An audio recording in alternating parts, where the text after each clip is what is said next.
现在的手机厂商啊，在卖自己低端产品的时候，往往会着重宣传一些亮眼的参数。然而这些参数呢，往往是属于那些已经成名已久的旗舰机上的。比如说这两台手机，左边这台 Redmi Note 11 Pro Plus 宣传的是1像素的主摄，而且卖得很便宜。右边 S21 Ultra 是三星的旗舰手机，卖得很贵，但是它的主摄也是1像素。那么今天借着这个话题聊聊价格差距很大，但是参数很近似的手机，在实际效果上差多少。在正片开始前，咱们先假设一下，如果主摄占屏，咱就算 Redmi 赢的话，那么你们猜这两台手机谁会赢呢？觉得 Redmi 能赢的打1，觉得三星赢的打2。Redmi Note 11 Pro Plus， 三星 S21 Ultra， 我估计很多人都知道这两台手机在价格方面差距很大，但是未必知道它们在硬件方面的渊源。它们两台的主摄啊，都采用了三星产的1像素感光器只不过型号不同。三星作为手机零件的生产大厂，手机中用的什么内存啊、存储啊、屏幕啊，包括现在骁龙的 SoC， 都是三星产的。而且我感觉这两个品牌现在关系很瓷。我估计其他厂商用不上三星的零件的时候，小米都能用上。不过我们呢是聊影像的节目，我们的重点呢会放在他们的影像方面的差别上，而且我们会在节目中拍摄一些用手机拍的摄影作品。这个环节呢是鼓励大家出去走走，拍摄好看的摄影作品的。您不用问是哪台手机拍的，您只要知道是手机拍的，而且您的手机也能拍就行。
刚才的这些摄影作品就是这两台手机拍的，希望可以在摄影方面给您一些新的思路。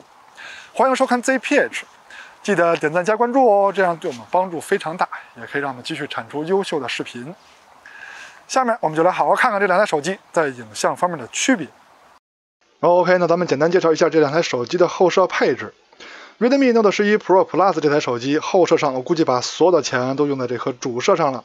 至于它的超广角微距稍微次一些，那么咱们之前已经都说过了。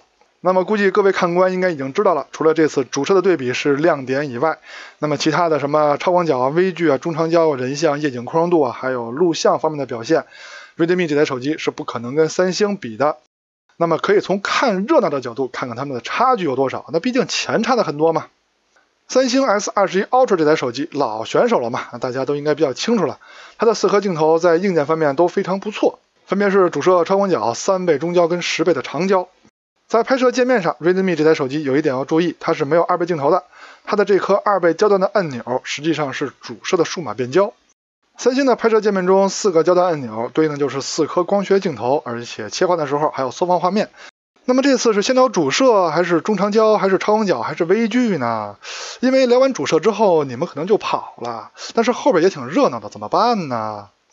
这个，要么还是先聊主摄吧。靠，我下边的进度条出卖了我自己。这两台手机的主摄虽然说总像素是一样的，但是尺寸可不一样，三星那边更大一些，还有三星那边支持光学防抖， Redmi 这边可没有。上样片吧。两台手机的主摄拍出来的照片在色彩色温上都挺不错的。那么咱们放大中心看看解析力怎么样？这个差距嘛是有的。这个差距跟锐化有关系吗？很多人都说三星的锐化很重小米的锐化确实也不重，但是这个差距是锐化的事儿吗？再看看边角画质吧，先看看右上角，两台手机的边角画质是都有下降的三星稍微好一些。那再换一组样片接着看，从样片上看，两台手机的主摄在色彩上依旧还是很 OK 的。那么中心解析力方面，这组照片两台手机的表现还是差不多的，或者说 Redmi 没有比它贵很多的三星差太多。这组边角画质的对比，咱们放大左上角，可以看出来 Redmi 的边角画质其实还行，虽然说颜色上有点惨白，但是光学素质还可以啊，尤其是紫边控制还不错。那么下面就是火力全开的1:1像素的对比了。从这组样片上看啊，从色彩上说，我更喜欢 Redmi 的色彩，看着更扎实啊，比三星那边的强啊。但是色彩对于我来说无所谓啊，你看前面这些样片我调的啊，什么样的照片我都能给它调好看了啊。只不过这组对比呢，是给大家做一参考。那么中心解析力方面呢，上期我就说过，小米这个1:1像素看起来有点水，那么对比三星的1:1像素来说，确实有点水。那么为了严谨，那毕竟1:1像素是 Redmi 这台手机的宣传点嘛。那么再比一组，放大一看啊，结果还是没有改变。Redmi 这台1:1像素对比三星的1:1像素，在细节上确实是不行。下面聊聊超广角的对比，两台手机的超广角硬件上啊，感光器大小不同，像素不同，而且专业度也不同。什么叫专业度呢？就是照片信息中的等效焦距 ，Redmi 这边一律不标注，三星那边标的是14，其实它应该比14稍微大一点点。那么咱们上样片，从样片上第一眼就能看出来，三星的超广角视角更广。那这次咱们就不画图来标注差多少了，反正肯定是三星的广很多，这一眼就能看出来。中心解析力方面，确实是三星的解析力高一些，毕竟它的像素更高嘛。但是小米这边其实也没有被三星甩开多少。边角画质方面，由于三星的视角更广，那么它的边角画质只要不比小米差，那肯定就是三星赢嘛。那么放大一看，三星赢啊。其实超广角对比这一组照片就够了，具体谁输谁赢呢，大家心里都有数。只能说 Redmi 这台手机的超广角对得起它的价格。微距这块嘛 ，Redmi 的这颗微距镜头真是有点凑数了，这点上期我们已经说过了。你说它要把这个微距换成一个3倍镜头该多好啊！从这儿就能看出来，3倍镜头肯定比这颗微距镜头贵很多。而三星的微距这边呢，是可以用超广角代替的，而且它的长焦也可以拍摄微距。从实拍样片上看 ，Redmi 的微距也是不如三星的啊，不管你怎么拍怎么看，你是躺着拍躺着看，站着拍站着看，结果都是不会变的。中长焦这块 ，Redmi 是没有中焦镜头，也没有长焦镜头的，而三星呢是有3倍的中焦跟10倍长焦的。不过上期说了 ，Redmi 的2倍数码变焦看起来还可以，那么跟三星对比一下吧。两台手机的2倍焦段都是主摄的数码变焦啊，那么咱们放大中心看一下，嘿，这 Redmi 的2倍焦段看起来比三星只强不弱哈。那再换一组2倍数码变焦焦段的，放大中心看细节。Redmi 的细节看起来好像比三星少一点，但可能是三星锐化的缘故。但实际上呢，确实也是少一点啊。不过 Redmi 的2倍数码变焦焦段有这样的表现已经很不错了。OK， 对 Redmi 的期待就算告一段落了，后面的所有环节它都不可能再跟三星抗衡了。首先3倍焦段没法跟三星抗衡，10倍焦段更甭想了，差得太远。前置镜头的拍摄效果方面，还是由于疫情的原因，没有掌章，没有九虎。那么我是来不了这个了，所以这个环节就没有了。但是结果大家都应该清楚。人像拍摄环节呢，我还是采用了2傻子自拍方式。是什么？你听不懂？那么你可以看看上期的节目。从实际拍摄效果上看嘛，我觉得两台手机都还可以。对了，前面还说 Redmi 在后面已经不可能再接近三星了，但是人像拍摄上嘛，从主摄的拍摄角度上看啊，两台手机差不多。一会儿呢 Redmi 拍的发白，一会儿三星拍的发黑，所以从我这儿看呢，表现的都差不多吧。成像宽容度这个环节上，我认为 Redmi 也是有亮点的。从这张样片上来看呢，虽然说 Redmi 是不如三星的亮部细节好的，但是暗部细节还是不错的。相同场景超广角的表现也是如此，虽然说亮部细节不如三星，但是更大面积的暗部细节上表现还是不错的。再看一组，从这组上看差距就更小了。当然如果放大看的话，肯定是三星的更好，什么暗部细节亮部细节啊，是吧？但是 Redmi 的主摄有这个成像效果已经很不错了。相同场景超广角的对比跟主摄也很接近，要知道三星的手机在成像宽容度方面可是很恐怖的。夜景拍摄上，我们先看城市灯光环境下两台手机主摄的直出表现。三星的暗部细节更丰富一些，亮部细节 Redmi 的表现好像更好吧，看着更绚烂。相同场景超广角的对比跟主摄的对比差不多，亮部细节上 Redmi 看起来更亮些，暗部细节三星更丰富。不过像上期 Redmi 的超广角过曝的这个场景，三星的超广角是没有这个问题的。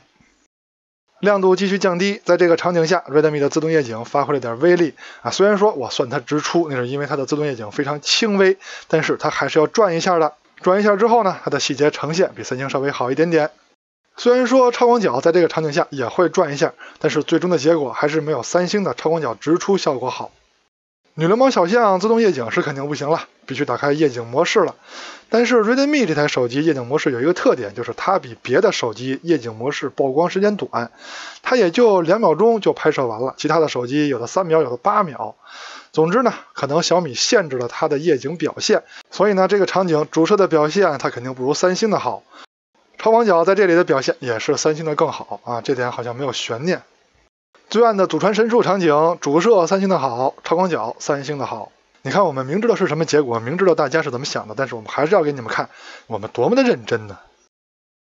视频录制这个环节，我估计大家已经知道结果了，那么咱就看个热闹吧。现在是主摄白天的走路防抖表现 ，Redmi 的主摄是没有光学防抖的，所以它的抖动滚动效应看得要大一些。结果嘛，肯定也是三星更好。超广角的表现上，防抖方面 Redmi 做的还不错，但是颜色清晰度等方面肯定是不如三星的。2倍焦段的录像表现，虽然说三星的清晰度也有所下降，但是依然比 Redmi 要强。那么从这儿开始呢，后面的3、4、5、6、7、8、9、10一直到多少倍，肯定都是三星的更好。那么到了夜晚，到了暗光的环境，录像上的表现肯定也是三星的强。现在是主摄的差别。相同场景超广角的表现倒是差别不大。这么看的话 ，Redmi 超广角的录像表现还不错。工业设计跟硬件这块，这2台手机放在一块比其实也没什么好说的毕竟价格差这么多。那么硬件方面呢，肯定是三星这边更好。不过外观造型、审美这方面嘛，跟价格就没关系了如果你喜欢其中的一台，那肯定是您喜欢的对，您喜欢哪个就是好。那么这期的主题呢，前面已经说完了，热闹各位也看完了。那么下面我们进入总结环节，来说一下这2台手机在影像方面的差别。总结一下这期的主题 ，Redmi Note 11 Pro 系列后摄上宣传的1像素主摄到底行不行呢？我们觉得还是可以的。结合售价来说，虽然说对比成名已久且价格昂贵的三星1像素主摄来说，在解析力上是稍微有差距的，尤其是火力全开的1像素模式的对比。但它的主摄镜组的光学素质还是可以的，这点从边角画质上就能看出来，毕竟主摄里那么多镜片它也是钱呢。从这点上说 ，Redmi 还是花了些成本的。还有一点，这次 Redmi Note 11 Pro 系列的2倍数码变焦也是完全可用的，这点很好。那么剩下的超广角、中长焦、微距、宽容度、夜景、人像前置、录像等，它都不能也不可能和三星的旗舰去抗衡，这就是钱的差距。不过有一点 Redmi Note 11 Pro Plus 的优势很明显，那就是120瓦的快充，这点是三星 S21 Ultra 望尘莫及的，而且实际体验上差距非常明显。大家都知道，三星自从电池事故以来，它的手机电池就换成了成本更高、更安全的凝胶电池。这种电池相对安全，长时间使用后电池的性能也很有保证，但就是充电速度一直上不来。这也导致了 S21 Ultra 在充电速度上只能遥望远方的 Redmi Note 11 Pro Plus 了。OK， 到结尾了，今天的节目就先到这儿了不过后面还有这2台手机拍摄的摄影作品。希望您喜欢今天的节目，记得点赞加关注我们下期节目再见，拜拜。